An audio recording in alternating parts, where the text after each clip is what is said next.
everybody. So this is my mom. Hi. And we are going to do a DIY project today, making bows for you guys. So I know it's getting really close to Christmas. A lot of you guys use these types of bows on top of your trees. I know I have one on top of my tree. We use them on our mailboxes, on wreaths. So Mom and I are going to make an easy bow for you guys and kind of show you step by step how to make them.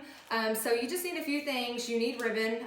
Mom said it's really easy. It's easier if you use ribbon with wire to kind of be able to bend it and make the bow. And then you need wire cutters, scissors, and floral wire. Go. Okay.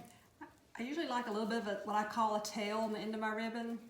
Take your tail. If your ribbon is basically printed on one side and solid on the other, you do have to make sure you're going to turn it every time. Bring it up. If you want your loop about that size, that's probably about 3-4 inch that way. You're going to have to twist it here because you want the pretty side up. Making sure you're getting about the same many inches on the other side. Sometimes you can flip them up and kind of measure it a little bit that way if you're not real sure on your size. And this will be the tail, right? That'll be the That's tail, the a little tail. tail on the end of the bow. So then you're going to get back here. You're going to twist it again, and again with using the wired ribbon, really makes it easier to do. Get some more of that out for you.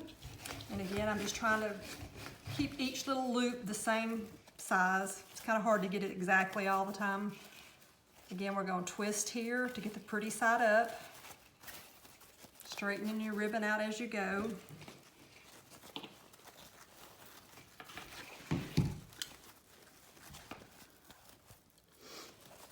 Going to twist again.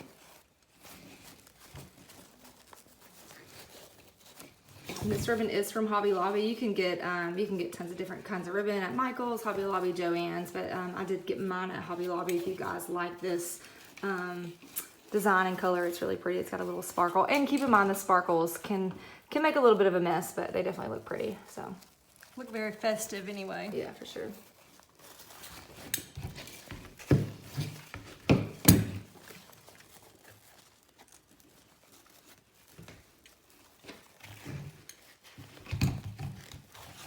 You're still just doing the same pattern, right, the whole time? Yep. And you can keep going, right, as big as you want. Yeah, basically. I normally just Does it have to be even on both sides? So you look at your Yes. tail and it has to be the same amount on And both normally sides. I try to do odd numbers, like this is 1, 2, 3, 4. I'm going to put 5 on each side just to kind of make it of a balanced bow, and it's going to be that size of a bow. And again, if you're doing a bigger project that needs a bigger bow, you're just going to keep more loops in it. Just keep in mind that it does get harder to hold because I'm sitting here pinching it each time. So all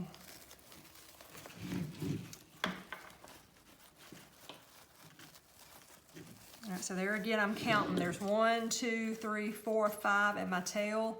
1, 2, 3, 4, 5 in my tail. Now I'm going to take the floral wire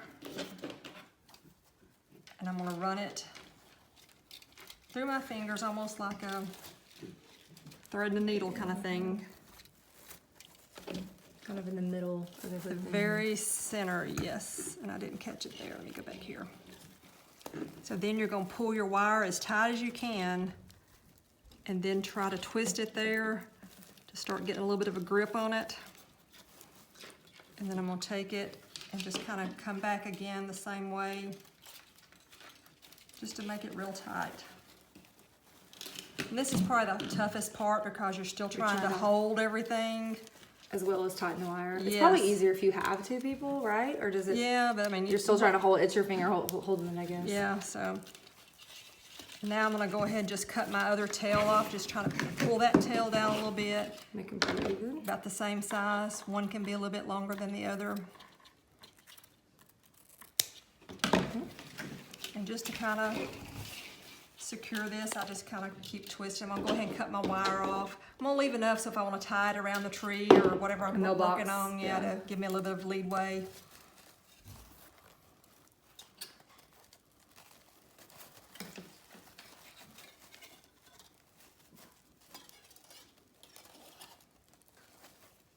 And a lot of times we will make two because we'll put one kind of on the back of the tree and then another one on the front. So it almost looks like one whole bow, and it makes it look, you know, even fuller. So that's an idea too. Or you can just put it on the front of the tree. Sometimes the back of people's trees aren't shown, so it just depends what you need it for. Now you're just gonna hold it and kind of start fluffing it out. And sometimes I can't get it really the way I want it until I get it mounted on what I'm working on. Yeah. So, and then I'm gonna take my tails, as I call them, put them together. I just like the cute little ends on them. Makes it look all pretty.